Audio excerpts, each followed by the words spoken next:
नए वर्ष का हम सब बहुत बेसब्री से इंतजार कर रहे हैं। सबके अपने अपने सपने हैं, प्लानिंग है, अपने अपने ढंग से, अपने अपने रंग में हम सेलिब्रेट भी करेंगे और इसमें एंटर कर जाएंगे। कुछ लोग कहते हैं कि साहब अगर कुछ भी बड़ा करना है तो नए वर्ष का इंतजार क्यों करना है, हम कभी भी कर सकते हैं। भाई आपको किसने मना किया है? लेकिन रेफरेंस पॉइंट नाम की भी कोई चीज होती है। भाई आप एक पर्टिकुलर डेट और ईयर में पैदा हुए थे, आप उसी समय क्यों पैदा हुए? आप 500 साल पहले पैदा हो जाते, 200 साल बाद पैदा हो जाएंगे तो क्या फर्क पड़ेगा? देखिए, जिंदगी में और इस दुनिया में तारीखें, वर्ष बहुत इंपॉर्टेंट होता है। हर व्यक्ति के जीवन में समय, काल और कालखंड, इसका अपना महत्व होता है। अब देखिए ना, हम चार तरह के लोग होते हैं। पहली कैटेगरी है सोने वाले लोग। ये वो लोग हैं जो जहां जिस स्थिति में हैं बहुत खुश हैं, कंफर्टेबल हैं, न कोई उमंग है, न कोई तरंग है। इनके लिए सब कुछ या तो भाग्य करेगी या भगवान करेगा। यानी वो जहां हैं वहां सेटिस्फाइड हैं, न ज्यादा गिला, न शिकवा, न शिकायत, बस जिंदगी कट रही है। वो पशुवत जिंदगी है। यदि आप इस सिंड्रोम से ग्रसित हैं तो आप इससे बाहर निकलिए। आप थर्ड ग्रेड जीवन शैली के लिए और थर्ड ग्रेड सोशल लाइफ के लिए इंटाइटल्ड नहीं है।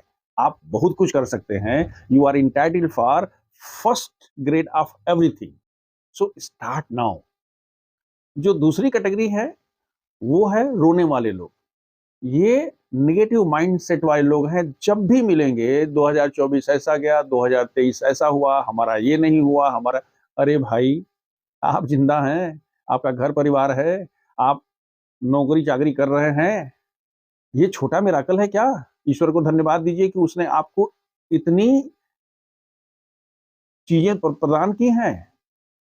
देखिए, यदि आप निगेटिव होते हैं तो आपको पता नहीं चलता है, लेकिन याद रखिएगा आपके इर्द गिर्द लोग नहीं फटकता है, आपसे कोई दोस्ती नहीं करता है, आपकी नेटवर्किंग में कोई नहीं आता है। जब आपका लोगों से, आपके परिवार वाले आपको अवॉइड करते हैं, उस स्थिति में आप सिर्फ और सिर्फ अकेले पड़ जाते हैं और इस निगेटिविटी के गर्त में दिन प्रतिदिन घुसे।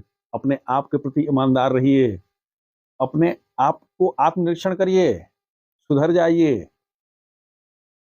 थोड़ी थोड़ी अपने अंदर, अपने व्यक्तित्व में पॉजिटिविटी लाने की कोशिश करिए, फिर आपकी जिंदगी मजा मजा वाली हो जाएगी। तीसरी कैटेगरी है सपने सजोने वाले लोग।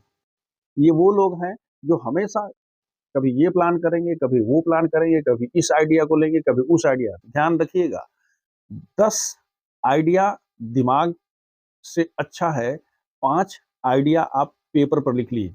और 5 आइडिया पेपर पर लिखने से अच्छा है कि एक आइडिया को लेकर के और आप अपनी यात्रा शुरू कर दीजिए। मतलब सिर्फ मुंगेरी लाल के हसीन सपने मत देखिए, आप कुछ करिए। जैसे आप कुछ करेंगे वैसे आप मंजिल मकसूद की तरफ कूच कर जाएंगे। इसलिए सिर्फ सपने मत देखिए, आप उन सपनों को रियलिटी में बदलने के लिए प्रयास करना शुरू कर दीजिए। फोर्थ कैटेगरी होती है सपने बोने वाले लोग। ये वही लोग हैं जो अंदर अंदर ही अपने आप को संकल्पित कर लेते हैं। ये वही लोग हैं जो हर नए वर्ष का, नई तारीख का, नए महीने का इंतजार करते हैं। इन्हें एक बहाना होता है कुछ नया करने का, कुछ बड़ा करने का। ये एक सफलता हासिल करके दूसरी, दूसरी चोटी से तीसरी, तीसरी चोटी से। क्यों? क्योंकि ये उस डक की तरह से होते हैं जो पानी में चलता जाता, उसका पैर नहीं दिखाई देता है, लेकिन वो बहुत आगे निकल जाता है। ये वो लोग हैं जो अपनी सफलता से, अपने रिजल्ट से पूरे जमाने को, पूरी दुनिया को सरप्राइज करते हैं। यही लोग हैं जो समाज के आदर्श हैं। इन्हीं लोगों की तरफ लोग नजर उठा के देखता है और इनसे लोग जलते भी हैं। इसलिए दोस्तों, यदि आप सो रहे हैं तो उठकर बैठिए, यदि बैठे हैं तो उठकर खड़े हो जाइए, यदि खड़े हैं तो अपने जीवन की दशा बदलने के लिए अपने मुंह का, चेहरे का दिशा बदल लीजिए। पहला कदम उठाइए।